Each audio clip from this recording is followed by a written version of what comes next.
Aledmus Diaz will step to the plate. Last hope for the Astros. And on the first pitch, in the air, right field. That is playable. Coming in, Margot, and that's it. The Tampa Bay Rays have won the American League pennant.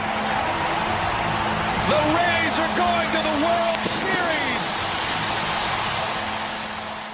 What's up, everyone? Welcome back to SaberCast. This is episode 8, and this is a very special episode. This is the first one I'm going to be doing here with a partner or with multiple people here. And our first guest is a good friend of mine. We've gone back a couple years. We met and have bonded over our love of baseball and, video games and sports, whatever in general. And David, why don't you introduce yourself a little bit here? Well, hello, everybody. I'm David. On Twitter, I'm known as @TheRayZone, so if you want to hit me with a quick follow, you can there. I also co-run an Instagram page, NFL.nerds. I do some football posts there, so change up the sport a bit there. I know this is a baseball podcast, but I do a little bit of football as well. I've been a Tampa Bay fan, really, just a Tampa Bay fan for the last 6 or 7 years of my life. So that's the teams that I definitely take seriously. I've known my friend here for I think it's been 3 years now. Has it? I think 3 years is probably a good estimate since I'd say maybe at least 2 years. We're closing in on 3, I believe. So I've known him for a while, a good friend of mine, and I'm just excited. Thank you for having me, and I'm excited to talk about some baseball. Yeah, of course, man. Long overdue. So David mentioned he's a big Tampa Bay sports fan. So obviously he had a very big year in sports in the past 365 days or so. Experienced his teams win 2 championships and come a couple wins short of another. And if you want to lump in the Heat into there, I think are you a Magic fan? I'm pretty sure you are. I dipped my toe in the water. They disappointed me a bit the last month. They haven't really lived up to the expectations they were given. But I do support them. But it's definitely, the main ones are hockey, football, and baseball. Oh yeah, basketball is not our forte really, but we enjoy it. We do enjoy basketball. Yeah, it's just we love some basketball. Baseball takes priority here. Oh yeah. All right. So today we're going to be just talking about our predictions, I guess, for next season. We've each made our standings predictions, and we've picked some breakout players, some MVPs, and some Cy Youngs from each team.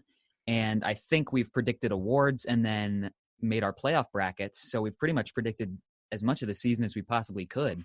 So I'm excited to dive into that.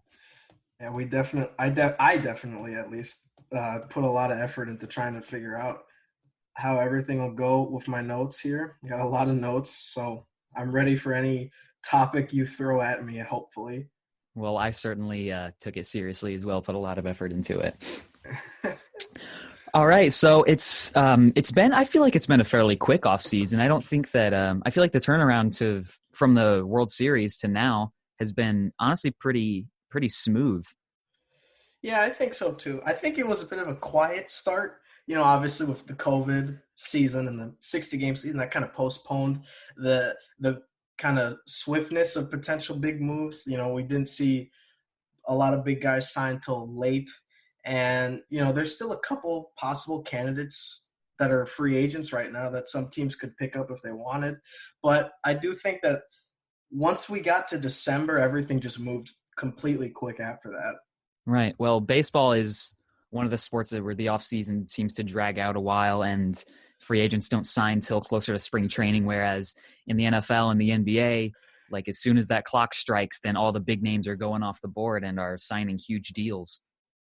Yeah, I definitely think that's what makes football or hockey or sports like that so very interesting, because it all happens very quickly. You see like 10 to 15 big moves in like 3 weeks, where in baseball, it's only like 2 or 3 a month. We don't see a lot of crazy big moves. We hear a lot of rumors, and that always spices it up.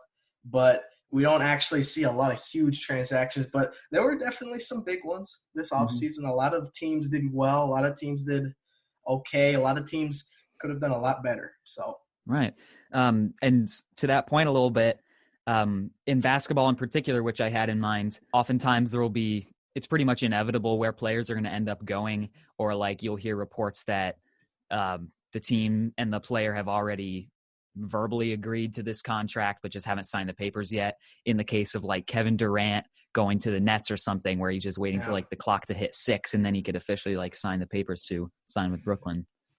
Yeah, it definitely makes it easier for teams to kind of pick a player and then, we're already on an agreement, But with baseball, it takes a lot longer. You got the physical, you've got the signing of official, and then if your roster's full, you got to get rid of someone or DFA them or something like that. So I think there's a lot more that goes into a baseball transaction than maybe a different sports transaction. That's right. Well, everybody's signed now, pretty much, except for maybe a couple of key guys, which we could go over at the end of this episode. But I guess let's just hop right into these standings predictions here. So, what division you want to start off with? I guess we'll keep it simple. We'll just go in order. I guess AL East. Let's stick to the order that we're given. Awesome. I feel like this is one of the more polarizing divisions in baseball. I don't know about you, but I feel like there's outside of the Yankees, I feel like maybe 2 through 4 could honestly go a lot of different ways depending on how injuries go or how players perform. Yeah, this is a very we'll call it divided division when people ask, how our team's going to do. I've asked every time I ask someone, what are your predictions for this division? I always get a different answer of some sort.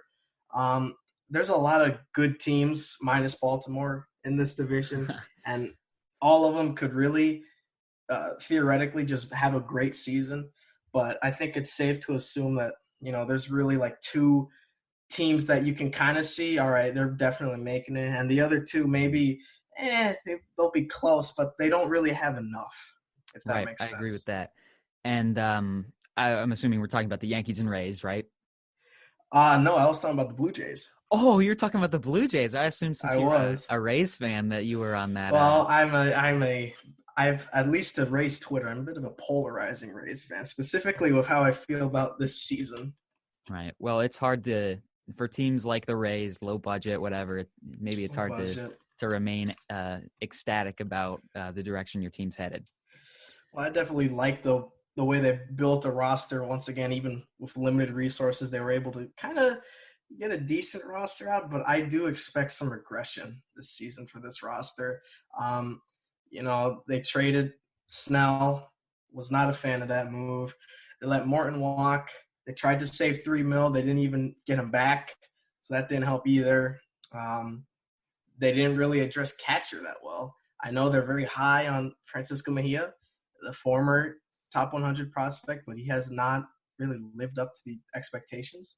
And then Zunino's not good, but we all know that already. So, and then you look at like their rotation right now. You've got Glass now, and he's a good pitcher. I'm not gonna downgrade him. He's a good pitcher, but we haven't seen him in a very large, like, sample size. Like the last 3 years, so 2018 to 2020, the most innings he's pitched is 68 in a season. So we haven't really seen him take a large amount. You've got Yarbrough, who is great. I call him a left-handed Kyle Hendricks. He limits the hard contact, and he's good. Not really concerned about him. What I'm concerned about is maybe like your 3 and 4 guys, and that's Michael Wacha, who you know very well, right. Longtime Cardinal, former All-Star, I think in 2015, and Chris Archer, coming off of that surgery.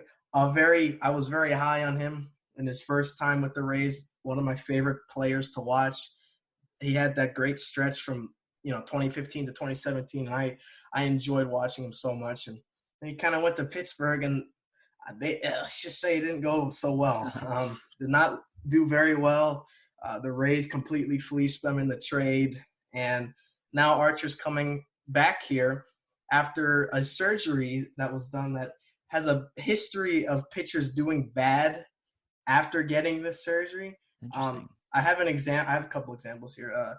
An example of a pitcher doing well after this surgery, I think it's called thoracic outlet surgery. That might not be the official name. I think it's something similar to that. But a pitcher that's come back from that and that's done well is another former Ray, Alex Cobb. He had that surgery a couple years ago, and he turned out fine. And a pitcher that turned out bad after getting that surgery, former Met, Matt Harvey. He had that surgery, and he never, we all know he didn't live up to the 2015 level he had. So we don't know how good Archer's going to be coming after that surgery. Rich Hill, I love me some Rich Hill. I love him. He's a great guy, 41 years old. He's very dominant. Even at that age, he's still able to heat up innings, not worried about him. Bullpen's going to be fine. They've still got a couple of injuries like McKay, but he'll be back. Poche and Beeks are pretty much out with that Tommy John surgery. And they signed Oliver Drake back, which, it's okay, but he's not going to be ready till at least like June because of that. He has a strained flexor, so he's not going to be ready till June. So you put all that into perspective. Also noting that they didn't really address the offense at all. Right. Like, this is pretty much the same lineup as 2020. And I think a great way of something to point out, a lot of these guys, if this team gets into a slump, I don't really know who to count on the offensive side. Because a lot of these guys, if they're going to get into a slump, they're not going to really have one guy that breaks out, Right. They're not going to have that rock in the middle of the order like Paul Goldschmidt on the Cardinals, who is surrounded by a bunch of, astronomically weaker hitters, obviously. Yeah, Goldie is a guy that can stay maybe more consistent in that regard. And that's why, you wonder, why didn't the Rays really go for like a Nelson Cruz type? I know he was a bit expensive, and I know that the owner, Stu Sternberg, was kind of very persistent on lowering the payroll, but I feel like this team really needed some sort of offensive upgrade because, Meadows is good, but we've seen him get into a slump. Same thing with Lau. Arozarena, we haven't seen him we've only seen him for like 2 months in the bigs. Right. He had a great postseason, but he's not going to play like he did in the postseason. Everyone knows that. And, Choi was rough in 2020. Margot is really just defense first. Same thing with like Wendell. I think Wendell he's okay. He's not horrible. He's going to be all right. Adames isn't really that good. Kiermaier's defense first, and then Zunino's defense first. So, there's not really a lot of great hitters in this lineup. There are, but there's not a lot of consistently good guys, to count on. And I think that's kind of what's turning me off from this team right now. This is a much weaker team than 2020, and I don't know how good they're going to be this season. Right. And it's also, it's worth noting to touch on the bullpen a little bit more. Diego Castillo's gone. No, he's still here. Who am I thinking of then? Who's on the Phillies? Alvarado. I'm thinking of Jose Alvarado. Yeah, that's all right. My mistake. Alvarado is gone. I mentioned the injuries of Beeks, Poche, and Drake. Excuse me. They brought back Chaz Rowe, which is good. They don't really have this is another thing. They picked up Colin McHugh. Really like that move. He can replace, the bulk guy for when they want to do an opener, but they don't really have a very good left-handed reliever. Like, right. you look Poche, at their depth. You said is out. Poche is out. Beeks, who had a great 2020, is out. So right now you've got Ryan Sheriff, another former Cardinal of yours. He could make he's going to be fighting for opening day roster. Another guy, McKay, Cody Reed. They acquired him at the deadline last year. He got injured after 2 days, so we haven't seen him yet. But they're high on him. He's got a good sinker-slider combo, so he might have a chance to make it. But, yeah, they didn't really get a left-handed reliever that's, like, trustable yet. So that's something they might want to – they have to figure out this spring. That's something they want to look at. And just trying to stay healthy. They've already lost a lot of injuries, so staying healthy is definitely a key thing for these guys. But I don't know. I just don't really see them playing as good this year. Right. I just don't see it. Well, offensive-wise for Tampa, it's worth mentioning they did, it seemed, make a push for Marcell Ozuna, but then were eventually, I guess, outbid or refused to go higher on by the Braves. But, I think he would have made a splendid addition to the lineup and would have slotted into that DH spot really nice. Oh, yeah, absolutely. I think Marcell would have been a fantastic addition to this offense, and it's a shame we couldn't pick him up. This is the third time now the Braves have outbid us in the last 2 off seasons. They outbid us with d'Arnaud, with Morton, and now Ozuna. So it's more of the same, really. You know, they don't want to spend too much. They'll try, but if it's not going to be affordable, the player will probably not want to go there. And that's kind of what happened with Ozuna. I definitely think they tried, but I don't think they had enough money that Stu was letting them use to get him. Well, I think we can both agree that Tampa might be the biggest question mark in the AL East. I've still got them coming in second. I've got the Yankees, the Rays, the Blue Jays, the Red Sox, and the Orioles. So I'm curious to see how to hear how your standings pan out. I would assume that you definitely had the Rays second, but I guess you don't. No, I don't really have – I'm not high on them right now. I'm going to get in trouble on Twitter after when people hear this, but I've got Yankees first. They're just the best team here. Out of the 5 teams, that's the best team here. The Yankees have such a great roster. I got the Blue Jays in second. I think their young core is definitely getting to the right path.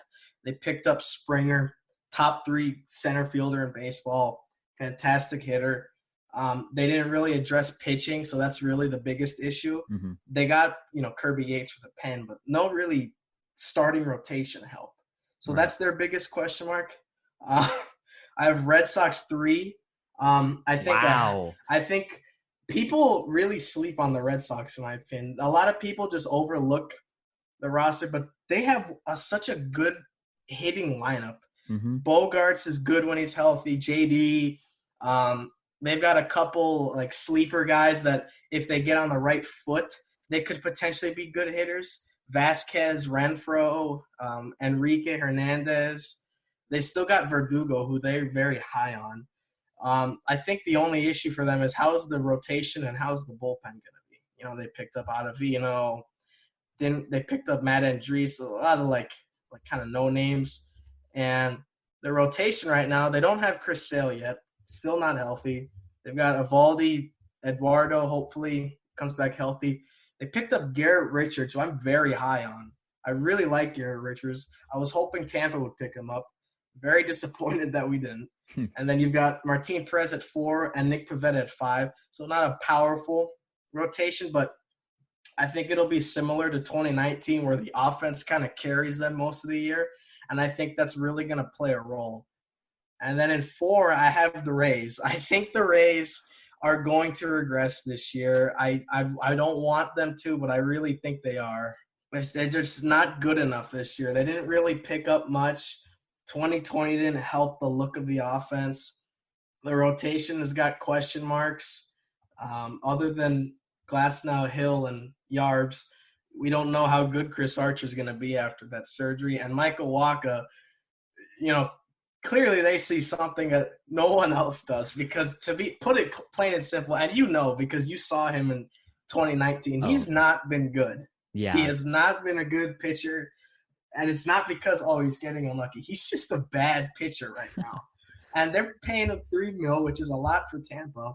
And I don't know what to make of him, because clearly they do see something in him, but I don't see it. And then the bullpen is pretty much the same, but I just don't see this team playing really that consistent, especially in division. I think in division games for the Rays will be the toughest, because I don't know how equipped they are against their own rivals. So I think that'll make it tough. And then I've got the Orioles at 5, because they're just still in that rebuilding phase. They showed a little bit of promise in the shortened season, but there's still a long way to go before winning consistently. Right. Well, it's interesting to hear you have the Rays 4th. Certainly didn't expect that. But, I mean, I agree with you. The Red Sox have got some mashers in their lineup. I had them winning 79 games just because I don't think that pitching is good enough to help them compete in that tough of a division against teams with other phenomenal offenses like Tampa and Tampa maybe more so for the Yankees and the Blue Jays than the Rays. But still, I mean, the Red Sox are going to have to play 50 some odd games against those divisional opponents. And I don't know if their pitching can sustain that level of production. So I've got the Yankees winning 103 games and winning the AL East. How many games do you have New York winning? I went with a reasonable number. I went with 96. I think this division is going to be pretty somewhat close in the win region, but I think the Yankees will take the division though by 8 games. Yeah, 8 games. They'll win 96. This is probably, I feel like every year they say this about the Yankees, but this is probably their best roster they've assembled in a while. Every area is pretty much compact for 162, and I think they're very hopeful that this is their year to finally make it back to a World Series. Right. I mean, it doesn't seem like – I mean, it seems like they're the powerhouse in the American League. I mean, you look at the other top division or top teams in the league, like Houston, I don't think is going to be nearly as good. Well, maybe not nearly as good. I think they're still going to win their division. We'll get to that later. Yeah. But there are no Yankees. And certainly the White Sox, the unproven White Sox, and the Twins are no Yankees. Mm-hmm. So I don't see any team that can take down the Yankees in any playoff series. But we say that every year, and then a team like the Rays comes along and beats them. Or they fool you once, where they like swept the Twins, only for the next series to just completely collapse. So right, it's more of the same for Yankee fans. But and again, the big question. Sorry, go ahead. Sorry. I said this is a big year for him, I think. Oh, absolutely. And again, the big question is, I mean, can their guys stay healthy? Can Aaron Judge play a full 150-plus game season, which he hasn't been able to do since 2017? Am I wrong? Yeah. His big campaign, his big introductory season to the bigs. That was the last full season. And then every season after, he's just been hurt. And it's been a significant amount of time. If he's healthy, he is a scary guy to throw the baseball to, but he just hasn't been healthy. That's what scares me the most for Yankees, him and Stanton. If both of them are healthy and they play like a good 100 to 120 games, I'd be scared of the Yankees. Absolutely. Those guys back-to-back with DJ, or maybe back-to-back. You might have Judge hitting 2 and then DJ 3, Stanton cleanup. They'll figure it out. Their lineup is disgusting top to bottom. They've got no holes. Aaron Boone must have so much fun making the lineup cards. Oh, absolutely. Like, all right, I've got like all these evil threats. What should I put first? Right. I mean, around the horn, you got Gary behind the plate, who I think is due to have a monster year. You've got Luke Voit at first. You've got DJ back at second, Glaber at short, Urshela, who's established himself as a real major league level player and borderline top 10 third baseman.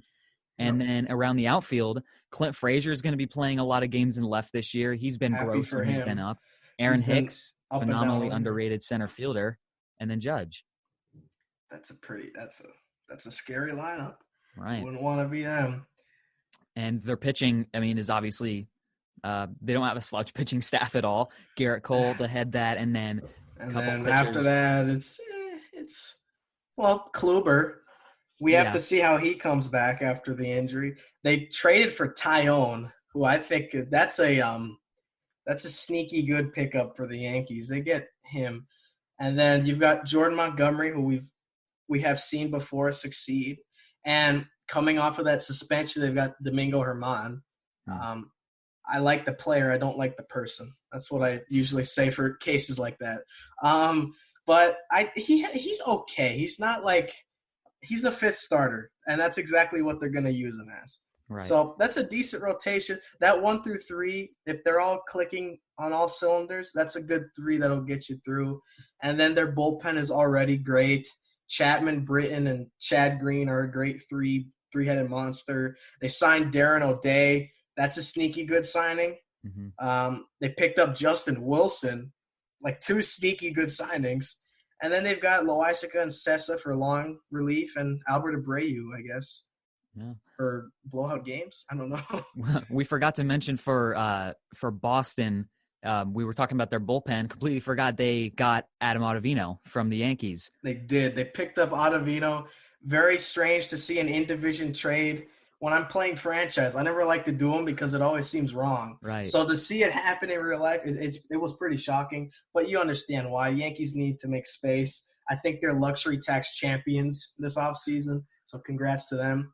But Ottavino, I mean, he was great with Colorado, was okay with the Yankees, and then 2020 was just rough for him. Maybe it was the shortened season and then coming back late, but clearly Kyle Bloom of the Red Sox saw something in him to pick him up and take up most of that contract, I think. Right. So the Yankees, we know are going to be great. I've got Aaron Judge as my MVP for them for next season. I've got Garrett Cole as my Cy Young, and I've got Davy Garcia as my breakout. I don't know if he's going to be, or how many starts he's going to be making. I'm assuming they're going to give him at least some, or probably at least 15 or 20, just to see what he can do. I mean, he was up last year, and I liked what I saw from him. I haven't checked his Fangraphs page or his Savant page or anything really recently, but I know he's got great stuff, and I know he's going to be a really good player for him. Yeah, I think they're very high on him, and it's just going to be a matter of how can they fit, everyone in? Because you look at their roster now, it's pretty set. But then you've got him, and you've also got Severino, who will be back at some point. Right. Very underrated pitcher there. So you have to figure out how they're going to fit all these guys when they have a bunch of starting caliber pitchers. But looking at my MVP, I've also got Aaron Judge. That seems like a no-brainer considering how good he is when he's healthy. And hopefully he's healthy so he can see his dominant form again. A breakout guy on the Yankees, I definitely think I'm high on Jameson Taillon. I think that if he could he's getting an opportunity on a winning team. He's recovering. He's finally healthy after the rough Tommy John that he had with Pittsburgh. I think if he can get on a groove, he can be a very solid number 2 or number 3 starter for the Yankees. And then I've got Garrett Cole at Cy Young. I mean, he was the best pitcher on the planet in 2019. Still kind of disappointed they voted Verlander, but he threw a no-hitter, so that's why they picked him. But Garrett Cole, he is a great pitcher, and if he could just continue this pace he's on, he was given that $300 million contract for a reason because he is a great pitcher. Oh, definitely. I mean, his 2019, arguably one of the best pitching performances, single seasons in MLB history, depending on what stats you value, but certainly should have won and deserved to win Cy Young in 2019, but like you said, was wrongfully won by. And if you throw a no-hitter, you get extra credit. I mean, he's old. He's old. He's a veteran. Everybody loves JV. Was it the draft deck? Mark says age is like fine wine. Oh yeah, age is like a fine wine. Everybody loves Justin. Wine. Oh my goodness, yes. Well, I've got obviously the Yankees winning the division. Do you have any teams making the wild card? I've got Tampa winning 92 games and making that second wild card. I do have the Blue Jays making a wild card. They'll be the first wild card team, in my opinion. I think their offense, kind of like Boston, where it's like, offense is really their biggest strong suit. But I think Blue Jays fans should be very optimistic this season because they upgraded this offense to a T. George Springer, they signed him to that big contract. Vlad Guerrero Jr. is, he's someone that I think can break out for that team. A lot of people have been waiting for that big year. I'm thinking this will be his year. Biggio's always been good. Danny Jansen's a great defensive catcher. Teoscar Hernandez, I'm not personally very high on him. I think the shortened season and playing in a AAA stadium helped him a lot. So I'm not too high on him, at least for now. But, Bo Bichette, you got your young shortstop, and you have Marcus Semien. In my opinion, that was a bit of an unnecessary signing. I agree. For Toronto. I don't think that was a position they needed, but I mean, he gives them some extra offense.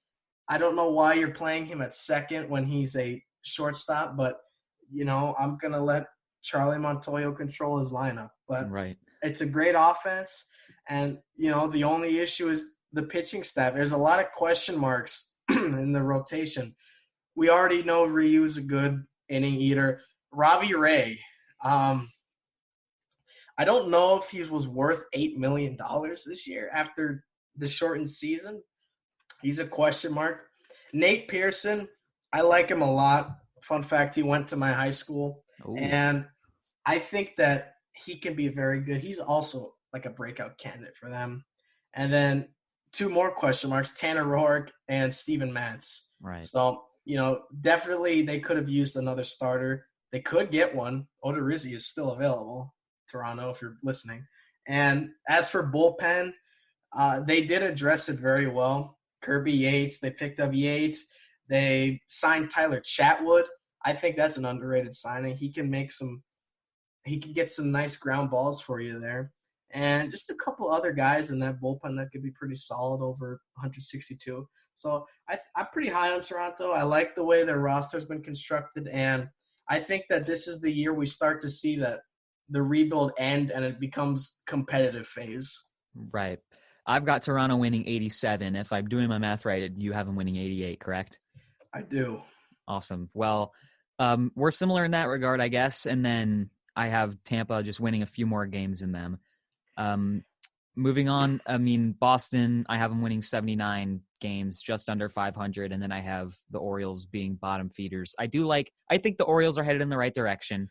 But, yeah, absolutely. I mean, they're in one of probably the second most stacked division, I'd say, in baseball, behind the NL East.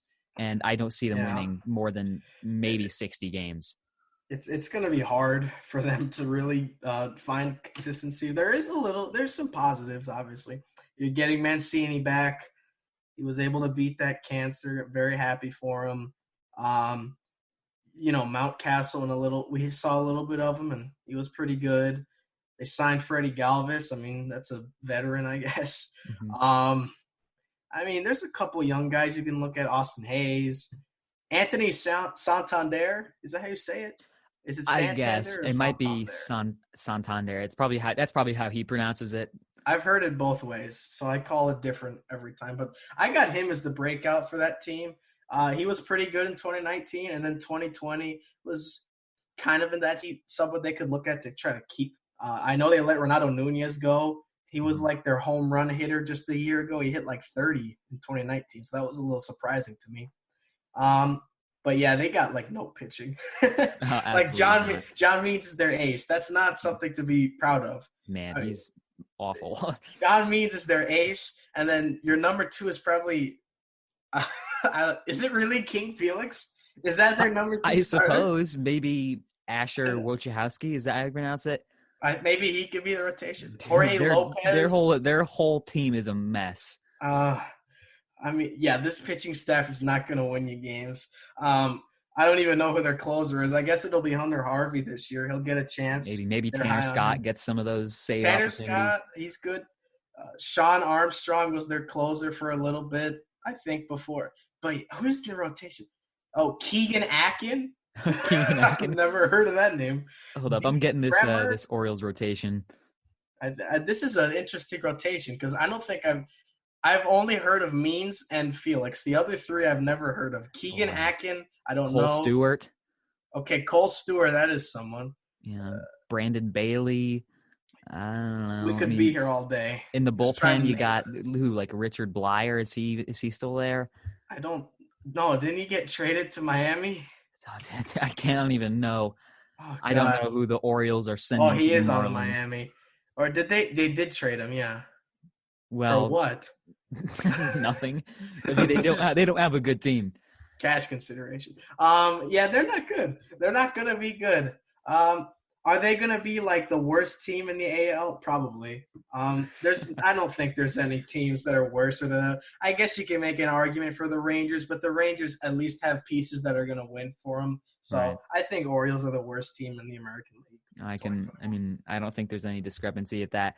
I like your pick for breakout. You said you had Santander? I did. I think he's pretty underrated, at least speaking in Orioles. Had a 20-homer season last year, 99 WRC plus, and then 2020 bumped up to 132. Of course, that was in a small 37 games, but he definitely showed a progression to being a more consistent offensive player. And if he can build on that, he could probably be someone they can rely on. Yeah. Defense is his biggest issue, so that's definitely not what they want him to be good at. They want him to be a hitter. Well, defensively, Austin Hayes, maybe one of the more underrated center fielders in baseball. I've got him as my breakout candidate this year. He's shown that he can hit a little bit at the major league level. We've seen him make some great plays out in the outfield. And, he's a young guy. I think he's going to get every day at bats in center field. Obviously, they've got nobody better than him. So I like him to be a breakout candidate for the O's in 2021. Yeah, I think he's a good pick. He's only played, I believe, 74 career games. So we've barely seen him in the big leagues, but in the small sample size we have, we've seen some potential. We've been something to be satisfied with. I think if we give him a full season and see what he can do, we'll be able to assess him better, really. Right. Red Sox, we talked about a little bit here. I've got Xander as the MVP. I've got Chris Sale whenever he comes back as the Cy Young. And I've got for the breakout, I guess, reliever, starter, Tanner Houck. I don't know how you pronounce that. Don't ask me. I don't know either. But he was disgusting last year. I'm pretty sure he had like a sub-1 ERA or something like that. And Yeah. I mean, he's gross. He chucks. He's got some nasty off speed. I'm pulling up a 0.53 ERA last year, and still pretty solid peripherals. I mean, he had a 3.25 FIP, 3.73 xFIP. Those are still really good numbers. Obviously, he's not going to sustain them, but he's shown that he can be a really effective pitcher for the Red Sox. Definitely. As for me, I've got my MVP, JD Martinez. I think if he just gets on a groove, he's one of the better hitters, one of the better DHs in baseball. He's definitely not Nelson Cruz good, but he's probably second place for best DH in baseball. I think the shortened season kind of messed with him a bit. I know he wasn't a fan of not being able to have like the tape or like the footage of the pitching during games. Like after he like struck out, he would normally like, okay, let me watch the tape and see what he threw and try to assess that. He couldn't do that last year. I know that kind of messed with him, and I don't want to blame that as the full reason that he didn't do well, but I think that played a role. I think now he's coming in feeling a lot better, and I think that he can kind of get back to that like 2018 to 19 form for him. And as for breakout, I don't know if this counts, but I got Verdugo. I think he's the safest option to pick as a breakout.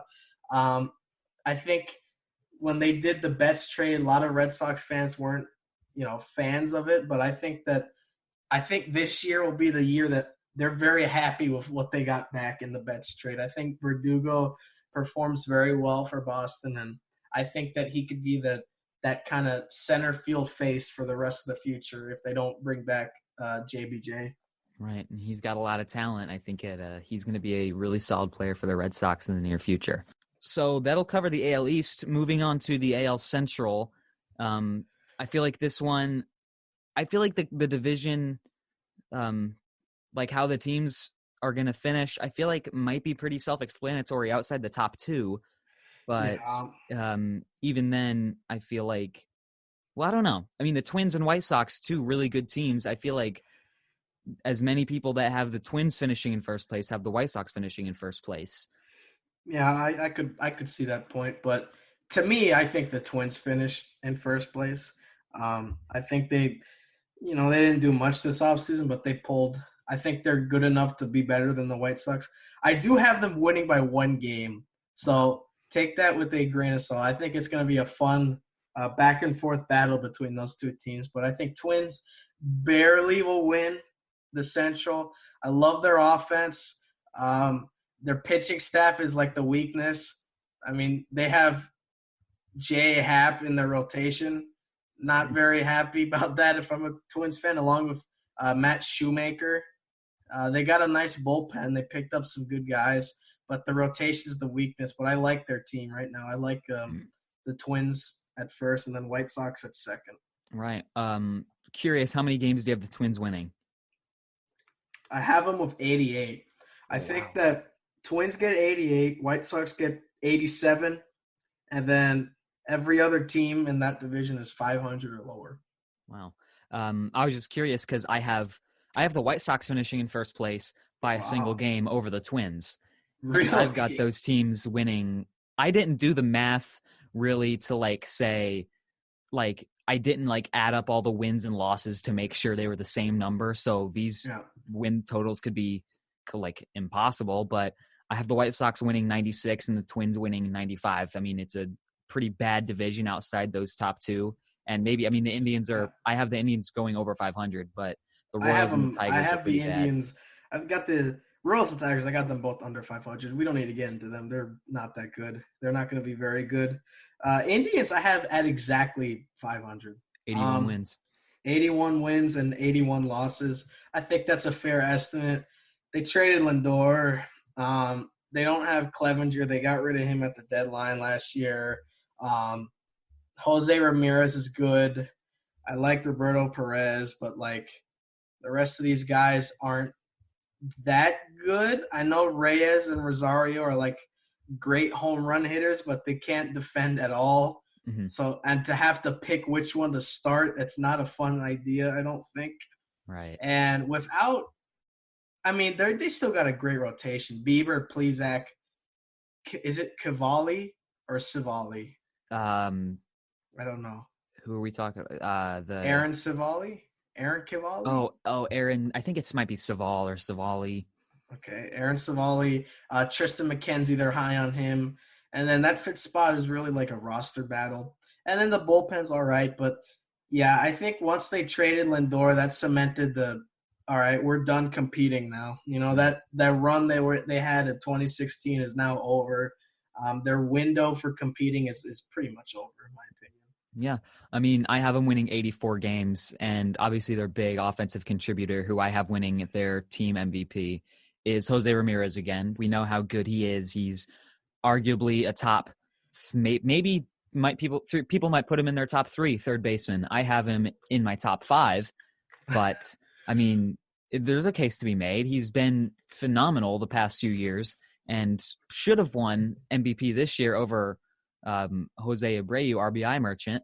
A lot of people should have over him. Oh yeah, Abreu certainly didn't have the best season in the AL. Unless we go by RBIs, because man, I could have put Shane Bieber over him. Oh, I mean, a lot of people did. I probably have at one point, but yeah, I think he's a dark horse MVP candidate, and he's definitely going to be their MVP this year. And Cy Young's obvious; it's going to be Bieber. Mm-hmm. The other guys are good, but they're not Shane Bieber's level. And then breakout. I mean, you have a couple guys to pick. I mean, maybe, I don't know, Ahmed Rosario. Does he finally turn into that, like, starting caliber that he never was with the Mets? Or maybe you want to go with a pitcher, maybe like a guy like Cal Quantrill, who was picked, like, looked at very high and hasn't had success yet in the bigs. So you have some options there. I'm going with my breakout. I'm going with former Rays, longtime Rays farmhand, and then had some at-bats. Do you know who I'm talking about here? Oh yeah, Rake Bowers, baby. I'm going with Jake Rake Bowers as my breakout. Didn't play in 2020. Hell yeah. Love 2019. That. Yeah, 2019 had 423 plate appearances and 80 weighted runs created plus. That's not good, but it's not like bottom feeder awful. And his BABIP was a little bit below average. It was, or below the mean, whatever, 0.29. I mean, I think he's going to be maybe one of the more underrated contributors to that team outside of, because, outside of Ramirez and Franmil Reyes, and they lost Carlos Santana. So I guess Santana. Eddie Rosario. They lost it to the Royals. They did lose him to the Royals. I think he'll probably be their maybe hitting MVP. But yeah, I like that pick. This is funny because, Bowers is your breakout for the Indians, and that's the guy that Tampa traded for, who I think is the Rays' breakout player, Yandy Diaz. So a little bit of correlation between some breakouts of ours. But yeah, I like that pick. Bowers is a guy that I was high on in this farm. He was great in the farm, and he got a chance to start here, but we all know the Rays, if they have someone else or they're trying to adjust the roster, they'll make a move. And that's what they did. They had that 3-team trade. They sent it to Cleveland. And he's been more of the same. He was all right, but he wasn't like a starting first baseman in 2018. And then in 2019 with Cleveland, it was pretty similar numbers. So he's definitely someone that could break out if he's given an opportunity. Right. Well, looking back on his 2018, I mean, he had a 97 weighted runs created plus. That's league average. just about league average. That's pretty respectable. But for a first baseman, I mean, you'd like to get more production out of a guy at first base. And I mean, he can play some outfield. First baseman / outfielder listed on Fangraphs. Yeah, he can be. I mean, that doesn't help him. He's not a great defender. Right. But well, it's nice to have someone who move. He does walk a lot. He had a 13.9 walk percentage in 2018. That was, I believe, the top 8% of the league. But like his expected stats don't like him. You know, he's not a good guy for those. But he's got some exit velo. I mean, there's stuff to like about him, but until we see it, it's hard to believe, really. But it's there. They just have to unlock it. He's only 25. He's my pick to break out. Exactly. And he's only 25, so they got plenty of time for him. He's going to get consistent at-bats at first base every day with Santana gone. All right. Let's touch we don't really have to talk too much about the Tigers and Royals. I have them both winning under 70 games. I think they're both going to be, I guess, sort of respectable this year. They've got some young guys coming up and that were up last year. Brady Singer for the Royals, who showed some really good signs, as well as Casey Mize. And I mean, I have them both missing the playoffs clearly, and I have them both winning under 70 games, but I think they're both headed in the right direction for the future. Yeah, I think the better equipped one, at least right now, is definitely the Royals. They clearly are trying to add to this team a bit. Michael A. Taylor, they signed him. They traded for Benintendi to be that left-handed bat they wanted. I'm trying to think. They signed Carlos Santana to be the first baseman there. That's a great move for them. They still have Whit Merrifield, who is pretty good wherever you play him. Outfield or second base, he's going to hit well for you. Mm-hmm. And I think for them, they've got a good enough offense, at least right now. I think the matter for them is trying to figure out how the pitching staff will be, because they're still in the rebuilding years. They're not in the competitive phase like Toronto. They're like where Toronto was maybe like 2018, where they're getting close, but they're still kind of far, and they've still got a lot of young guys they got to call up. Mm-hmm. So, they signed Mike Minor. They're having a reunion with him. He's going to be in the rotation. They got Brady Singer. Brad Keller had a good shortened season, but full season he hasn't been that good.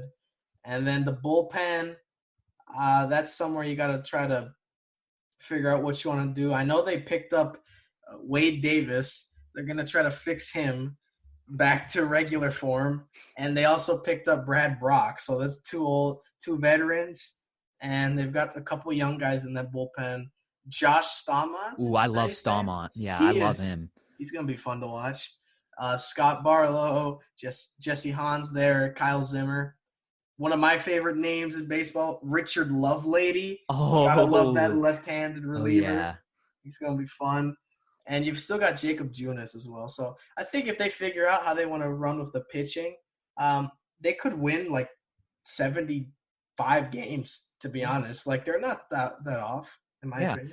I mean, I have them winning 67. I don't know. I mean, I still think that they're in that bottom tier, maybe not bottom with teams like the Pirates or the Orioles or something. But I mean, I don't think they're going to be competing for anything this year. I've got Whit Merrifield as their MVP. I've got Danny Duffy as their Cy Young, veteran presence who, is going to be at least maybe mediocre this year.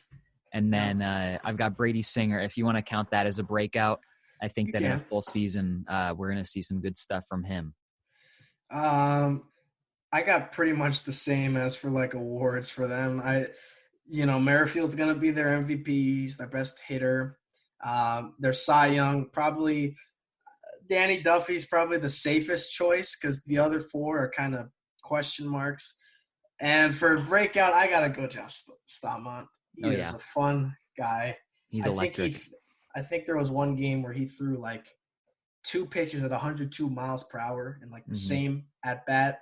And at that time, there were only 2 pitches thrown in baseball that were over 100 miles per hour. And he threw 2 just back to back.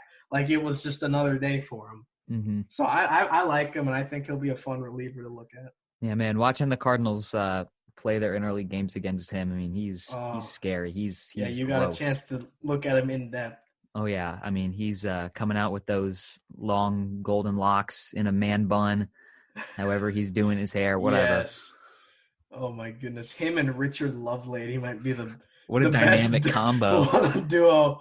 Man, I really hope Richard Lovelady turns out to be a good pitcher. That's a heck of a last name. I'm gonna need to buy a Love Lady jersey here. Oh my gosh, if he like turns out to be a good reliever, we're gonna have to we have to be the first ones to say okay, we predicted it first. Go back, listen to Sabercast episode 8. We were on the Love Lady train before everybody. We were on the Love Lady ferry, baby. Let's do it, man. Yeah, Richard Love Lady, what a man! Oh my goodness, what a homie! All right, so we've talked about the Royals here. The Tigers, I have winning 65 games. I've got Candelario being their MVP this year. Again, he was very good last season, I thought. Very underrated year. Matthew Boyd is their Cy Young. They've really got nobody else in that rotation. And I've got Nico Goodrum as their breakout. That's a great pick. Yeah, I think he's destined to have a pretty solid season this year. Looking at the Tigers, they've become kind of a rehab center. They signed a bunch of guys that have shown they're good, but it's been a while. Like Mazzara, Ramos, Grossman, Urania. Mm-hmm. Be careful, Acuna, in case you play the Tigers. They signed Teheran to a non-roster. They picked up Nunez. That's pretty underrated by them. So they've kind of just picked up a couple guys here and there. Derek Holland. But this is a team that's still very far. I think if I had to make one complaint, they picked up veterans, but I feel like they picked up too many veterans because now it's kind of you look at this lineup, it looks like they're trying to compete right now. And I don't think where are your young guys going to play? I don't see any. You look at the lineup right now. The youngest guy is 25, and that's Mazzara. It's Willie Castro, their shortstop. My bad. Willie Castro's 23. That's the youngest guy on your roster or in your lineup. And then the pitching staff, same thing. Matthew Boyd's the ace. He's going to be their Cy Young. Spencer Turnbull, geez, another great name. Michael Fulmer. A lot of people know him well as the Tiger starter. You know him well for a MLB The Show franchise. We'll get into after the show. Man, that progression. He's up to a 99 overall. You kidding me? There you go. You hear that, folks? 2027? Watch out. Something like that. Watch out, sometime folks. in the mid-2020s. Michael Fulmer is going to be a stud. Urania, he's kind of a reclamation as well. And then Teheran, also a reclamation. I like the bullpen. It's pretty young. A lot of young guys here. It's just going to be a matter of trying to figure out, this is a good lineup, but, who's going to replace them when they're gone? That's what they're trying to figure out. Scope re-signed, but he's going to be gone after this year. Same thing with Ramos. Grossman. A lot of guys. They're still got that Miggy contract, which they have to keep holding on to. He's gonna once Pujols retires next year, he'll be the next okay, we're waiting for the final year so we could just watch him more than ever, if that makes sense. Right, the farewell tour. But AJ Hinch has got his hands full with this team. Oh yeah, I think. I mean, to that rotation, assuming you're gonna give Casey Mize more starts, or he'll probably get a rotation spot. And then Tariq Skubal I think it's Skubal, right? I think so. Yeah, well, another young arm that they're super high on, and rightfully so. I mean, he's torn it up in the minors, and he came up last year. Haven't checked to see how he did. I'm assuming he was just mediocre, but full year of him, full year of Mize. It should be fun. I think they've got stuff to look forward to, right? Oh, yeah, absolutely. They got a great young pitching staff. Casey Mize is going to be something great. Matt Manning. Oh, yeah. I think he's very good as well. Ronnie Garcia, Bo Burrows. I think that's how you say it. They've got a lot of young guys that I think once they develop them enough, they will be ready for a big league opportunity. And I think this is the year that they try to figure out, okay, maybe like by July, if they're obviously not going to be competing, but maybe there's a couple veterans that, okay, we'll trade you so we can bring up the young guy now for half a season, see how he does, and then build from there. Right. That's how I would approach this team. But we'll see. AJ Hinch has got an interesting situation now. Certainly. All right, moving on. Let's talk about the Twins and the White Sox a little bit here before we move on to the AL West. Alrighty. Obviously, the top two teams in the Central here. Let's start with the Twins. They've got a ton of different players that can potentially be their team MVP. I'm going with Josh Donaldson. Josh Donaldson, that's a safe pick. To me, I was tied with Cruz and Sano, but I went with Cruz. I mean, we'll go with draft like Mar, aging like a fine wine. He's 40, but he's playing like he's like Tatis's age. You know, he's hitting dingers like it's just another day, and he's shown me he's like the Tom Brady right now in the MLB. Like he's old as heck. He'll go on forever. He will never retire at this point. Why should he? Right. Why should he retire when he's literally had how many? Like 7 seasons in a row with at least 37 home runs. Man, he's like, disgusting. Who retires after that? Like someone's gonna pay you handily, and the Twins did. They paid him handily, $13 million for a DH. But man, what a DH he is! I think he's an easy MVP choice, and he's a fun guy to watch because at his age, it's incredible to see how good he is at that age. As for Cy Young, Berríos, safest choice. A lot of people probably would say Kenta Maeda, but I think Berríos, he could be like the Cy Young and the breakout at the same time because he hasn't fully broken out yet, in my opinion. I think there's still more for him to show. He's had 3 full seasons, and all of them have been pretty good. And then the shortened season, it wasn't as good as we were hoping, but I think he's very good. I think a lot of people overlook him and his success. They got a great bullpen too. They signed Hansel Robles. No one's talking about that, which is surprising to me. They signed Alex Colomé, a little overrated in my opinion. They still got Taylor Rogers, Tyler Duffy, Cody Stashak, I believe that's how you say it, another young guy. They did lose Trevor May. That is the biggest loss of the bullpen, Trevor May to the Mets. But I mean, it's a decent roster. I think it's a roster that's good enough to just barely, like I said earlier, just barely win the division. Right. Well, you and I are kind of in agreement on Berríos. I have Berríos as my Cy Young here, or not as my Cy Young, as my breakout, and I've got Maeda as my Cy Young. All right. So, I mean, they're a good team. They're probably going to make the playoffs. I'm assuming, well, you have them winning the division. I have them being the first wild card team with 95 wins. That's fair. So let's talk about the White Sox a little bit. Maybe the most controversial team in baseball. I wouldn't say controversial, maybe overrated by the fans. Thank goodness we're talking about the roster and not the managerial choice because I'd have a lot to say. Get into that. I don't think we'll have enough time for that. Well, looking at this, it's a good roster. I'm not gonna be mean and say, it's a good roster. They still have a top 2 catcher in baseball in Yasmani. Luis Robert showed – is it Robert or Robert? I think it's Robert, yeah. Luis Robert has shown some potential. Yoan Moncada's pretty decent. Eloy. Adam Eaton, I don't know why they brought him back, but that's an awful signing. You do, White Sox. You got. They want to be weird, I guess. And then look at the rotation. Giolito gonna be their Cy Young probably. They still have Keuchel, which I was not a fan of that. Ultimate signing. ERA merchant. Oh my goodness! You want to talk about an ERA merchant? 1.99 ERA in 2020. Well, it makes him a top 10 pitcher in baseball, doesn't it? Oh, absolutely. I think when you look at his success and his age, you look at the 2015 season when he had 20 wins and 232 innings. That's a dominant pitcher right there. I'd be scared for the Twins when Dallas Keuchel's on the mound. I'd be afraid. I mean, Um, he's got gross stuff. He's oh gonna man, get you out with a bunch of different pitches in his you repertoire want to right talk about there. a breakout candidate?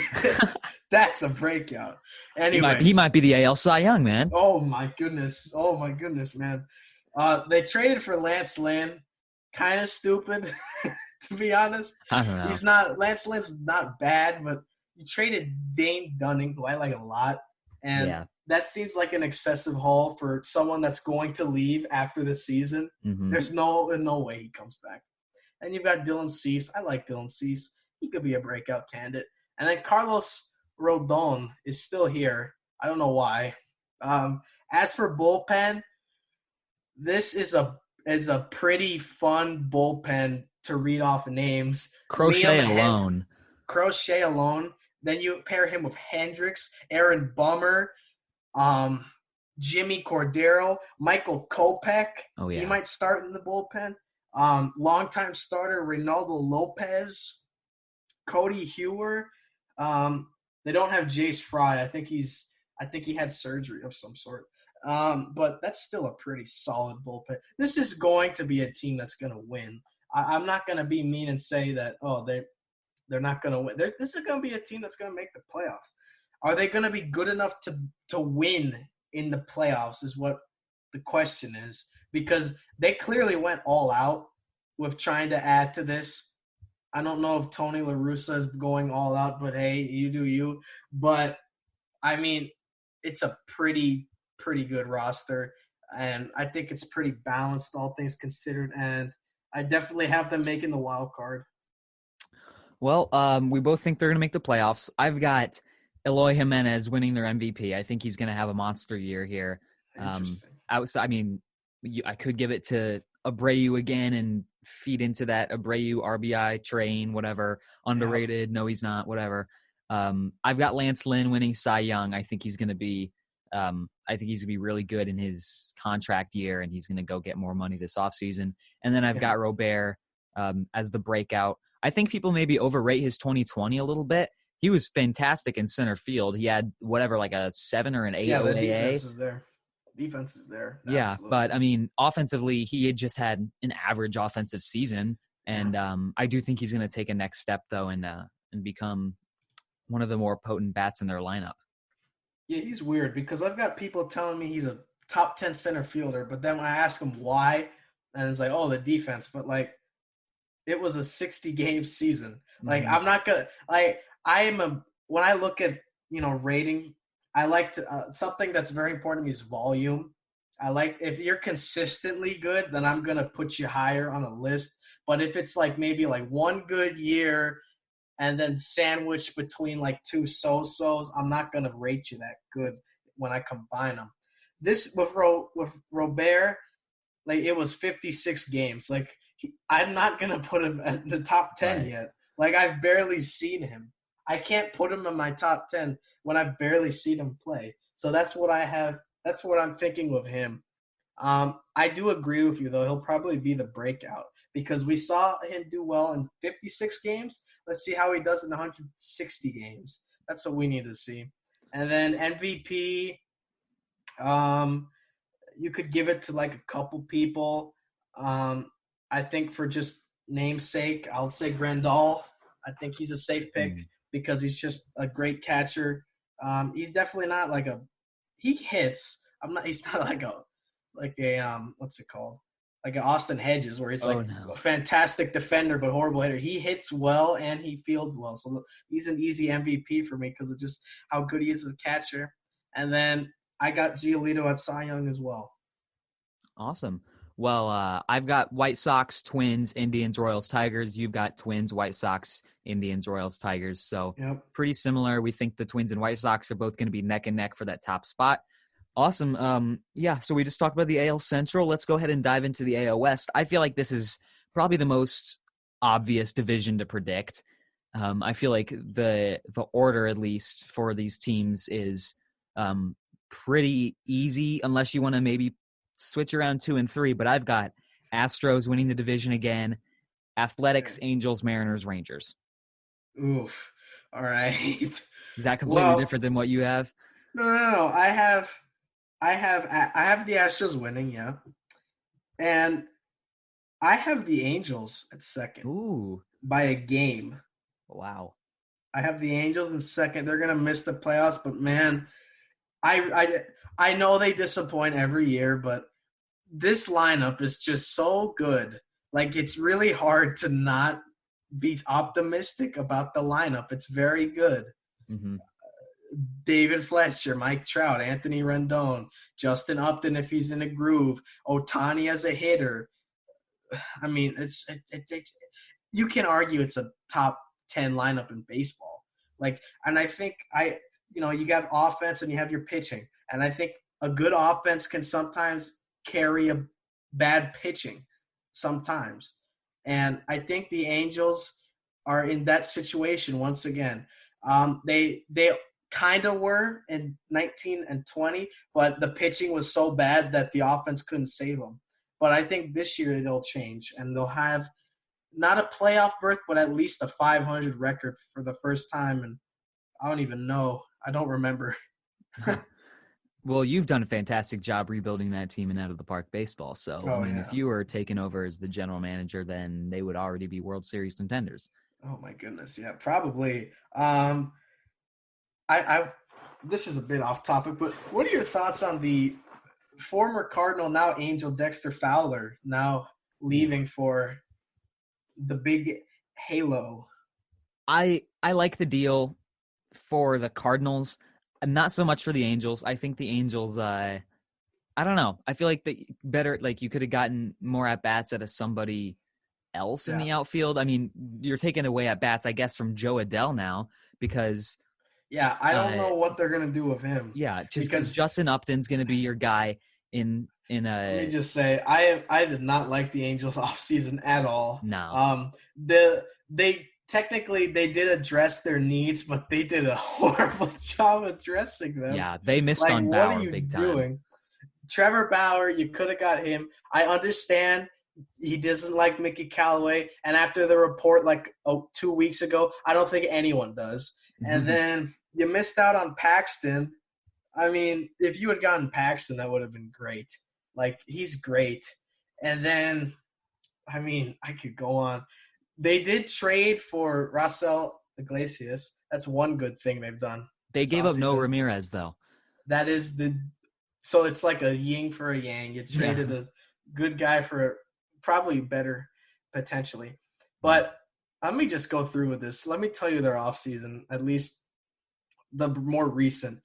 They traded a top 10 prospect in their farm for Alex Cobb. That was such a head scratcher. Which is so – first of all, that was an extremely large package. Even if it was just Jahmai Jones, I think that's how you say it. But Alex Cobb has not been good ever since Baltimore signed him, and he's also been hurt a lot. So what makes you think eating up that contract is a fun idea? I don't know. I didn't like that move at all. They traded for Dexter Fowler. I mean, I guess Joe Adell's starting in AAA then. You don't have room for him now. I mean, Adell was awful in 2020, but again, small sample size. He's going to be great. Sample size. He is a great kid. I think he just needs a chance. Him and Brandon Marsh just need a chance, and they're not getting it right now because they're being blocked by 33-year-old Upton, Mike Trout, who we don't need to discuss, and 34-year-old Dexter Fowler. So, not very fun. I like this move. They got Aaron Slegers from the Rays. That's someone that can eat up innings for you, but not not someone to really go crazy for. And then that's some of the main moves. They have Franklin Barreto now. I mean, they got him at the deadline. Still don't know why. He's not necessarily good. They signed Jose Quintana. They signed Alex Claudio. It's just I could keep going, but we have other teams here. But not a good offseason. They did address their needs, but not the right way. Right. And they need to go out and get Odorizzi for that starting rotation. Yeah, Odorizzi is still a free agent, and literally no one's signed him yet. But, yeah, it's just a rough rough off season, but I still think the team is good enough to finish second over the A's, who I think had a pretty bad off season, in my opinion. Mm-hmm. I mean, they lost Semien, they lost Hendricks, and outside of, I guess, Rosenthal, didn't really bring anybody notable.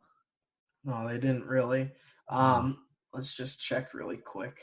But yeah, they signed Rosenthal for 11 mil. Seems like a lot, but I mean, that's what they did. They signed Mitch Moreland. Oh, I forgot about Mitch Moreland. Yeah, He'll be their DH. And they did bring back Yusmeiro Petit. I like that. And they did sign Sergio Romo. So I guess he'll replace, Hendricks as the veteran closer. And they also trade for Adam Kolarek, who is forgot a about Kolarek, very yeah. good loogie. I guess they did do more than I thought. They did a little bit. They just tried to fill in their holes. But, the offense, to me, it's kind of weak. Laureano is, he's going to be good. Mark Canna's good too, and then you have Chapman and Olsen. But then after that, it's kind of question marks. Mm-hmm. Clearly, Sean Murphy's the catcher. We haven't really seen a lot of him yet, I don't believe. Mitch Moreland, in small sample size, he's good, but I don't know if you can have him as your full-time DH. Steven Piscotty, former Cardinal. He's someone that's going to be starting regularly. And then then it gets bad because you have Tony Kemp as your starting second baseman. That's rough. And then to address shortstop, you shock me completely, and you trade for Elvis Andrus. And you give up one of your best bats in the past 3 or so years in Chris Davis. You gave up Chris Davis, who 3 years ago led the league in homers, by the way. Yeah. I don't know why they wanted Andrus and his contract. That's not really I have no idea. I didn't like it. Did not like it. Rotation's all right. Bassett, Luzardo, who's my breakout for them. Manaea, they brought back Fires. I don't know how to feel about that. He's not that good. And then they have Frankie Montas, who I like as well. And then their bullpen is still very good. Rosenthal, they got Diekman. I know you wanted Diekman when he was a free agent. I wanted Diekman so bad. If anyone follows his fan page, yeah. I think you made around 3 or 4 posts about him. Dude, just I love to trying to get him here. And then you have Romo, Lou Trevino, JB Wendelkin, Petit, and then you have Kolarek as well. But I think they're going to take a bit of a downpour. Offense is pretty weak this year, and they have a great bullpen and a good rotation, but I think the offense is going to kill them this year, in my opinion. Yeah, I agree with that totally. Getting Matt Chapman back is going to be big. It is. And I have him as my MVP. I've got Sean Manaea as my Cy Young, and then I've got Sean Murphy as my breakout. That's a good combo, or a good triple combo. I also have Chapman at MVP. I've got Manaea at Cy Young, and my breakout is Luzardo. I really like Jesus Luzardo, and I'm excited to see him pitch consistently now. I think he's now going to get a real rotation job now, hopefully. Mm-hmm. We've barely seen him. He's only pitched 71 innings in the bigs, but they've been good innings. So I'd love to see him get a full opportunity. You know, I love all their young pitchers like him. I picked Murphy. I think he's a borderline top 10 catcher right now.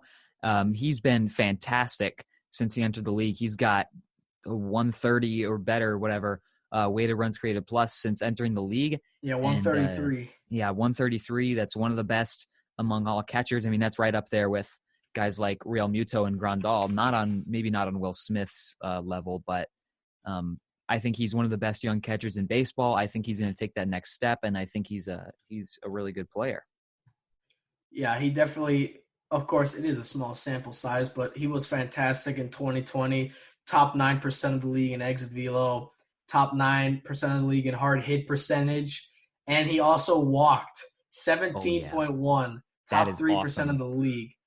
Walks great, hits the ball hard, 83rd percentile in barrel percentage, good xwOBA. I mean, his only issue is the strikeouts, and it's not even that bad, 26.4, I think. So, and he frames well. Small Man. sample size, but he frames well. You Ultimate want to talk savant about an merchant. underrated? This is a savant merchant right here. My goodness. Oh, by the way, the whiff rate is good too. Dude, So- what an electric player, Sean Murphy. Maybe all right. Another player, guys. Sean Murphy. If he turns into a MVP candidate, you heard it here first. Yep, Love Lady Murphy. That's Love the big Lady board. and Murphy.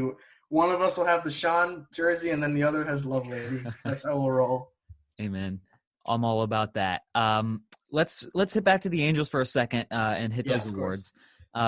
Cy Young, I've got Andrew Heaney, just the guy that's been there and is the ace of that rotation, I suppose. I don't know. The only ace, really. Yeah. I mean, maybe Dylan Bundy, but if there's like a regression award, I'm giving it to him. This is the King Bundy regression tour in 2021. I swear to you, I think 2020 was somewhat of a fluke. I mean, if Ohtani gets back into pitching, well, maybe he can be the Cy Young, but I mean, he got hurt the last time, so I don't know how to feel about that. Well, Ohtani hit 100 a couple times in his showcase today, or not in his showcase, in Training. whatever bullpen today. I guess warm up.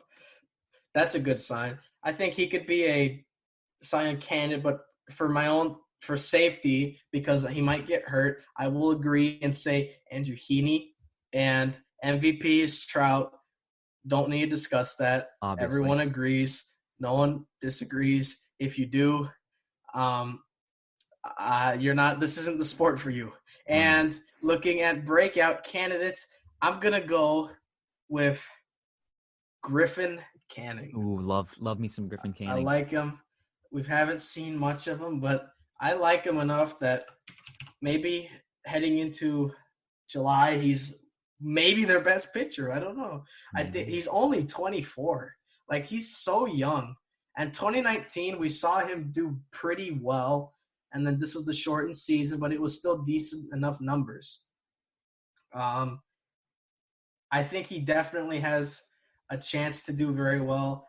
He had an ERA of 3.99 in 2020, and he had an expected ERA of 4.30. So he performed above expectations.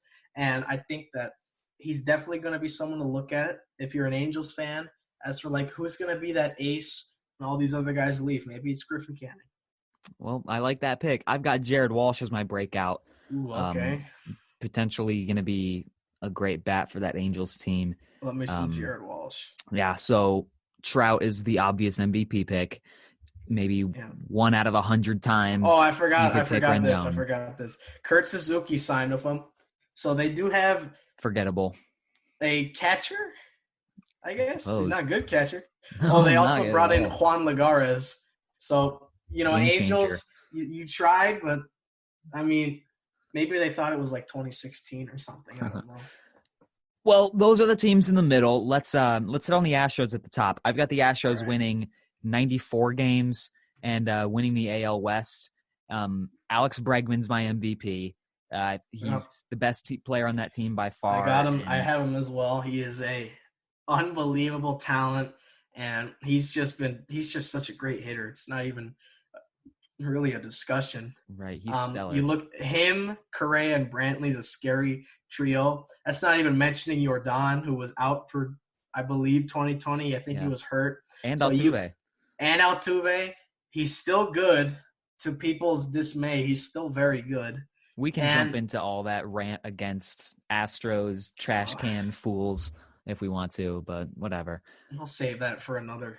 That's another topic for another day. I do like the Jason Castro signing they did. Yeah. I love me some Jason Castro. So you got him and Maldonado. That's a great framing duo. And you picked up Souza Jr., I guess, to replace or to be potentially that backup outfielder. They've still got a good rotation. Greinke, he's still kicking it, man. 37, and he's still being above average. Framber Valdez, that's a breakout candidate right there. He's going to be very good. Yeah. They still have Lance McCullers. When he's not screaming on streams at Fortnite, he's pitching pretty well. So I think he'll be good. You still have Jose Urquidy. I know all these guys well because I played them in 7 games. So I got to see all these guys at hand, and I think they're all pretty good. They still have a good bullpen. Ryan Presley, they got Paredes, Pedro Baez, underrated signing there. They still have Joe Smith. I think he opted out, but I think he's still going to be pretty good for them. And they also brought in Steve Cishek. Very underlooked move, in my opinion. Cishek is a good veteran to have. And they brought in the former opener, now forced to be closer by everyone not named Tampa, Ryan Stanek. Don't know why people aren't using him as an opener, because the numbers show he's only good as an opener. But I'll let them do what they want. I'm on the Framber Valdez breakout train. That's who my breakout pick was. Yeah. I got me as well. Yeah, I've got an interesting pick for Cy Young. Who's your Cy? Not Greinke, not Valdez, not Urquidy, not McCullers. I've got Ryan Presley as my Cy Young candidate here. Ooh. I love him. I think bullpen. I do. I think he's a fantastic pitcher. His numbers over the past 3 years have been monstrous. I mean, and no one's talking about him either. Yeah, he's got a 2.58 ERA, 2.59 FIP, 2.51 xFIP, and a 2.55 SIERA since 2018. That's scary. I mean, those are elite numbers. I'm scared of Ryan Presley at that rate. Yeah, I think he's. But yeah, you look at the last 3 years, man. He's striking you out. He is beating you everywhere. He's not allowing you to hit the ball hard. You're not getting hits off him. Yeah. And he's not walking you either. He's going to pound that zone. Not giving up home runs. He's got a fantastic breaking ball. The spin rate on that thing, oh my goodness. It's a fun curveball to watch. Right. He's a great pitcher. He's my pick for Cy Young. Who's your Cy Young? We know we both have Bregman, I guess, for MVP, and we both got Valdez for our breakout. Well, I went with Greinke. When I was doing my Cy Youngs, I didn't really look at the bullpen that much, which I probably regret now. But I think Greinke's he had a very underlooked 2020. You look at the surface, 4.03 ERA, 3-3 record. Oh, he's not that good. Well, you're wrong. 2.80 FIP, 3.51 expected FIP, and he didn't allow any home runs. This was one of the best. I know it was 67 innings, but a 0.81 home runs per nine, one of the best in his career in the last 5 years. The ground ball percentage is still consistent, and he's also limiting home runs on fly balls. In the 2 full seasons in 2018 and 19, they were both over 10%. In 2020, it was under 10% for the first time since 2015. I know that is a small sample size, but it's something to acknowledge. Maybe he's finding a way to beat the game now, because this is becoming a home run game. And if he can limit the fly balls, he's definitely off to a good start. Right. Old man, soft tosser, eephus pitcher, whatever. Yeah, he's still kicking it. He's heck yeah. He's the Cy Young rotation wise. Absolutely. Pretty clearly, I guess. Let's talk about the teams at the bottom of the division here a little bit. I've got Seattle. I'm a big fan of Seattle. Maybe not at this exact moment. Yeah, I am. Maybe not at this exact moment for the Mariners, but I think within the next 3-4 years, maybe, I think they could legitimately be World Series contenders. I think their rebuild is right on pace to be to make them real, maybe even dynasty contenders by the middle of this decade. I don't think that's a bad thing to assume. This is a good young team with a lot of potential. Hopefully none of them took, what their CEO said a couple days ago to heart, because they might want to leave now after that. I know Kyle Seager's wife is looking for a house out of Seattle now.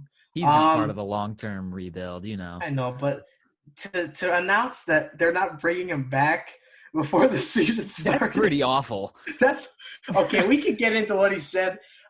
John Boy Media made a great video, and he put it in depth. But man, Why? Why When you're would you say Seager, those things? what kind of incentive do you have to go out there and play for this or play for this Let me ask, organization if you're anymore? Corey Seager and you go on Twitter and you see it's leaked that the CEO, the vice president, maybe even president, the director of baseball ops said publicly that they have no intention. That's how We don't want you after this. We have no intention of bringing you back.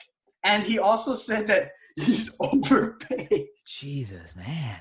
Like, how do you The franchise icon. How do you feel if you're Kyle Seager that your president of baseball ops just said publicly that you're overpaid and you're not coming back to the team you've played for your entire life? Man, that's awful. I don't even know what you're supposed to think there. That's heartbreaking. I might be a little too high on Seattle. Maybe it's my bias getting in the way. No, I don't think you are. I've got him on him too. Yeah, I've got him winning 75 games. I don't know if that's too many. Oh, don't worry. Little. I have 74. Yeah, we're on the same page here. Yeah, Mitch Haniger. People forgot about him. He's pretty good. Evan pretty good. White.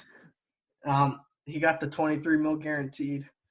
Kyle Lewis, the other Kyle on this team, great rookie year. Dylan Moore, I know they're high on, along with Ty France. You got Luis Torrens and Tom Murphy at the catcher duo. Looking at the rotation, they brought Paxton back. Love that move. Bring him back to some familiarity. I think he'll be good there. You still got Marco Gonzalez. Pair him with Gonzalez. You've got Kikuchi. I think he's a good breakout candidate this year. He's shown there's potential there. We just haven't seen him succeed at every stage yet, but I think he could show some potential this year. They have Sheffield, who was pretty good in the small season sample size. Mm-hmm. They signed Chris Flexen, who was horrible for the Mets, leaves, pitches 116 innings in the KBO, and just dominated. What a monster. So, how about that? You want to rebound your career? Literally dominates the KBO, and he gets a major league contract. Eric Thames type vibes. I mean, he was horrible with the Mets. It was 20, I think it was 17 to 19. Leaves, goes to the KBO, dominates. Mariners see it, and he's going to get a chance to be in that rotation. And I think it's good for him because a lot of people thought, he's bad. Well, how about now? We're going to get a chance to see if he really is. Yeah, well, big year to prove himself. They also have Justin Dunn, who's going to be competing for a rotation spot there. Justin Dunn's a fun guy too. Yeah, I think wasn't he part of the Cano Diaz trade? I believe so. I believe he was. I think along with Kelnick. I just realized this. Paxton and Sheffield are going to be in the rotation together. Isn't Sheffield the guy they traded for Paxton? Yep. Fantastic reunion there. What a win in the Mariners. What a fleece. Dipoto, what a Archer monster. Trade. You Anyways, fleece the Pirates, you bring them back. Yeah. I've got Marco Gonzalez as the Cy Young. Well, no, wait. I must have made these predictions before Paxton signed. Clearly, I would have had James Paxton being the Cy Young here. So I'm going to make that change and call James Paxton the Cy Young. I think that's a pretty clear pick. Yeah, I have him as the Cy Young. A lot of people, I'm high on him. Some people aren't. I think he's very good. I'm surprised that it took till February this month for him to sign. And I'm surprised he signed for that cheap because he's making less money than Drew Smyly. I think it's safe to say that Drew Smyly is not worth 11 mil. And I think Paxton might be a little more worth that. Maybe, just maybe. Maybe. We'll see. We'll see how he does. We didn't even mention their bullpen. Not very high on it. Not a lot of great guys. They got Giles. They did get Giles, but he won't play this year. That's the only issue. Yeah. They got Giles, and they got Andres Munoz. So they have great guys, but they're hurt. They had Tommy John. Yeah, well, that's just a bunch of mostly no names, I guess. They did get Rafael Montero from another in-division trade. We didn't mention this. Texas, yeah. With the Texas. We'll get to Texas in a minute. But you've got Montero, Graveman, Casey Sadler, Kenyon Middleton. I think the best guy there, just off the top of my head, probably Nick Marjavicius, I said? Yeah, I think you nailed that. All right, Nick Marjavicius. And that's really it. The bullpen's definitely a weakness. I think that's something that they could look to change or implement a bit better. But I like the Giles signing. I like it. I knew some team was going to give him a 2-year deal, and they were going to have him set as the plan there. So happy for him. And I think the Mariners are on a good path right now. Yeah, totally agree. Awesome. We both have Paxton as our Cy Young. I've got Kyle Lewis as the MVP here. I don't know if I'm confident he's going to be able to sustain that 2020 level production, but I'm certainly hopeful that he can, and I'm sure all Mariners fans are hopeful that he can. So I'm on the Kyle Lewis train for the Mariners MVP. Yeah, I'd have to agree with you here. I think Kyle Lewis is of course, it's been a small sample size. And plus, He did not play. No one's pointed this out. He never played in AAA. In 2019, he was in AA, never got AAA. 2020, or in 2019, he was in AA, and then he got the call-up in September for 18 games. So he has never played AAA before, but it seems like he didn't need to. So that's a fun little fact there for the Mariners fans. And I do think he's going to be pretty good. I like him a lot. I think it's safe to say, at least right now, he's probably better than Robert as for center field rookies. Yes. I don't know. It's whether you value defense over offense or vice versa. But I like Kyle Lewis, and I expect him to be a very solid center fielder for this organization. Totally agree. Well, not sure how long he's going to play center field or how they're going to arrange their 3 young star outfielders, because once you hit the middle of this decade, the glory days for the Mariners, hopefully, you're going to have White at first, and however, I guess the infield might be a bit of a question, but then your outfield is going to be some combination of Lewis, Kelenic, and Rodriguez. And they also have Taylor Trammell as well. They do have Taylor Trammell. So, you got to be very excited if you're a Mariners fan. This is the nicest their farm's ever looked. I'd be very excited for the Mariners right. now. I mean, you're entering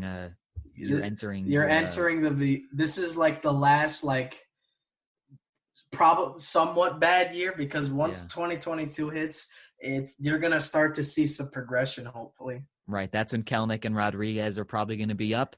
And I mean, it'll be fun. Yeah. So I've got Lewis as my MVP. Breakout, interesting pick here. I've got Shed Long as my breakout pick. I don't know why. Schlongster. Yeah, I've got Schlong as my breakout. I haven't not saying this because I've looked at his xWOBA and he's gotten super unlucky or anything. I don't know. I like Shed Long. He's pitched played in a small sample size. We really haven't seen a lot of him, so we'd have to see a little more of him, but I like that pick. It's a fun pick.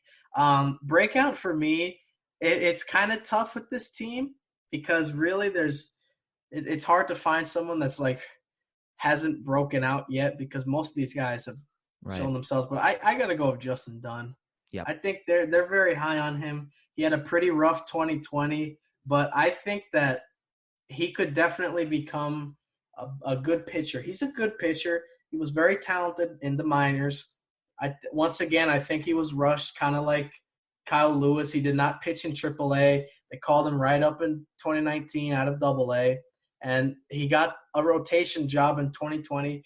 Didn't do that well. He got hit hard. Did not have a lot of ground balls like he normally did in the minors. Turned to home runs. So I am very high on him, though, and I expect him to fix it. Awesome. Okay, so there's the Mariners. We've hit 4 teams here in the AL West. That leaves us with the Texas Rangers. Potentially potentially the absolute worst team in the American League. I'd still put the Orioles below them, but I've got the Rangers. I'd say they're second worst. Yep. But that could be a stretch because they still got a couple guys there. Right. I'm afraid to say worse because I don't want to break an unwritten rule or some sort like that. Calling a team the worst might be too evil. We don't know. It's an unwritten rule. Nobody besides besides the Orioles can be the worst team in the AL West. But in the AL. in all seriousness, I think the Rangers did a great job this offseason. They did a great job. They did some moves that were pretty helpful, in my opinion. They traded Lance Lynn. Got a great haul. They got Dane Dunning. They probably could have gotten a little more if they traded him last deadline, but that's fine. Right. They signed Fulton Newitz to be eating up innings for them. I think they signed a pitcher from Japan. I think his name is Koi Arihara. Yep. They signed him back in December. I think he's going to be in the rotation as well. They got Chris Davis in that trade with Oakland, along with Jonah Heim. I like him a lot. They signed Delano DeShields. I think that's they brought him back. And they traded for Nate Lowe with the Rays. That's a good move. We haven't seen a lot of Nate Lowe, but he hits the ball very hard and makes solid contact. They signed David Dahl, and they still have Joey Gallo. So if they want to trade him and get some depth there, that's something they can do. You look at this team, weakness is definitely the pitching. Their offense is good, but it's not great. A lot of these guys we still have to wait and see. You know, Willie Calhoun, we haven't really seen him break out yet.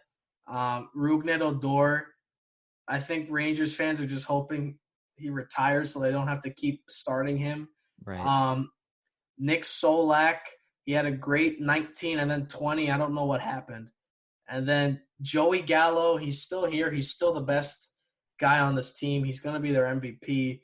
Do they trade him? That's the question, because at some point he's going to want a contract, you know? Mm-hmm. So do they want to trade him finally? 2019 was fantastic until the injury, and then 2020, I think like the first week of the season, he was all over MLB Instagram, and then we didn't hear from him after. Like, he just completely disappeared. So I think that's really how they should approach this. I mean, Kyle Gibson is their ace. Like, it's not something to be super optimistic about. Right. Totally in agreement with you on that. Their offense has got a lot to prove, really outside of Gallo, but maybe even Gallo's got something to prove. I mean, if he is going to get traded, he's got to show that he can be healthy and consistent for a get back full to season. that 2019 form, because that was a scary form. That was right. I mean, when he's on, he hits when nukes. He's on, it's scary to pitch to him because of how hard he hits the ball. Oh, right. Like, my goodness. So I've got him as the MVP for next year, clearly. Cy Young, their pitching's a crapshoot, so I guess I'll say Kyle Gibson, I guess. I mean, Kyle Gibson. Maybe you could take the dark horse reliever and Jose Leclerc if you want to make it interesting. Clue. But I don't know. Since we're on the bullpen, I mean, Leclerc is obviously the best guy there. A lot of, like, unproven guys. Jonathan Hernandez, Taylor Hearn, Josh Spores, who they got like a week ago, I think. And then you got like Brett Martin and Wes Benjamin, I believe. Yeah, I like Brett Martin. I mean, he's pretty good lefty. He's a solid lefty. He is an ERA merchant in 2020. He had a 1.84 ERA in 14 innings. So that probably got Rangers fans' hopes up, but let me tell you, it wasn't that good. He had a 5.70 FIP. Oh boy! So this is the biggest like ERA to FIP drop off. That's like a 4-run difference. It's literally a 4-run difference. Like, that's how big of a deal. This man was a straight ERA merchant. Man. Largest ERA merchant outside of Keuchel that we've seen. Dallas Keuchel's embarrassed with how good of a merchant this guy was. Dallas Keuchel wishes he was Brett Martin. But yeah, Brett Martin, I mean, he's all right, but man, 2020 was rough for him. Did not build on that 19. He walked a crap ton of people. Didn't let him score. Actually, that was the biggest problem. He walked a crap ton of people because everything else is pretty similar to 19. In fact, his left on base percentage like nearly doubled. So God, this is a confusing but fun player. We might have to support Brett Martin now. Add him on the list, man. Add him on the list. Add him on the list. What a merchant. Who is it? Who do we got? I think it's Lovelady, Martin, and I forgot the other one. Shoot, I'm looking back at who this is. Was it Jake Bowers? I don't think so. No, Sean Murphy.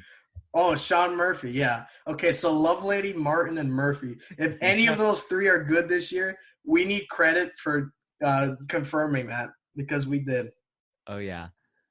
Oh my goodness. But All yeah, right. Rangers are a mess. Breakout candidate, I guess Nick Solak. That's who I put down. I mean, he's a safe option. I went with Nate Lowe because I liked him so much when he was with Tampa.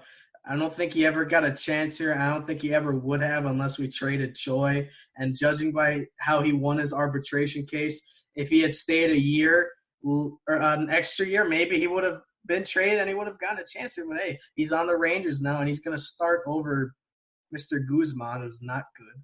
And Ronald Guzman. he's very good. I mean, Nate, I'm very high on Nate Lowe. I think he's very talented and he hits the ball very hard. You look at the minor league numbers, everything backs it up. And I'm excited to see him get a chance to be a full-time starter because he never got that in Tampa. And I think if he gets a chance, maybe he could showcase like how powerful he really is because he's got great exit velo numbers. He hits the ball very hard. Well, yeah, I mean, just one of many interesting players who have, unproven guys on that Rangers roster. Yeah, So I've got them winning 61 games. I got them losing over 100 games, one of two teams in the AL to do that. That's a fair assessment. I got them winning 70, but that's because I was trying to be like fair with my records. Right. But I still have them losing like 90 games. Like they're not going to be good. No, yeah, nobody's saying they're going to be good. They're obviously going to finish last in that division. I don't think Rangers fans are very happy. No, I wouldn't be. I think they're just reminiscing about the great run they had, 2010 to 2016. They were pretty good. Yeah, and then especially 2011. I know you have a lot of 2011, man. They had such a good team in 2011. I don't know how they didn't win the World Series that year. Me either. It's almost as if they were like a strike away or something. It felt like they were even a strike away, maybe even a couple times, or just an inch away. And I guess that's a story for another day. You know what? That's a great baseball story, whether you're a Cardinals fan or not. Exactly. All right, so that's the entire American League. We are running out of time. We're clearly not going to get through the National League. Next week. Yeah, so next week. Plenty of time. Yeah, next week we're going to go ahead and touch on the NL, and we're going to wrap this episode up. Next week will be our NL standings predictions, breakout MVP, Cy Young for every team, just like we did today. And it'll be maybe a little bit of a longer episode next week because we'll touch on our awards predictions, MVP, Cy Young, Rookie of the Year, Reliever of the Year, Manager of the Year, and Comeback Player of the Year for both leagues. And then hopefully Thank you for telling me. I didn't have a Comeback Player of the Year. Now I got to find one. Oh, Comeback Player of the Year. Yeah, write that down. I wasn't prepared for that one. Let me get that found out. And then probably we'll dive into our postseason brackets and predict who will be world champions in 2021. That will be fun. This has been fun. David, thank you for joining me. And thank you for having me. Yeah. Can't wait for next week. Yeah, this is hopefully one of many episodes that'll feature you. You're a great baseball mind and, good friend of mine. So it's always a pleasure to talk to you about baseball. You've got great insight and, thanks for being on the podcast, man. Well, thank you for having me. I'm happy I got the invitation, and I look forward to next week. Of course. Well, that's going to do it for this episode of SaberCast. Thank you for listening, and I will see you guys next week with our NL predictions. So thanks for listening, and adios.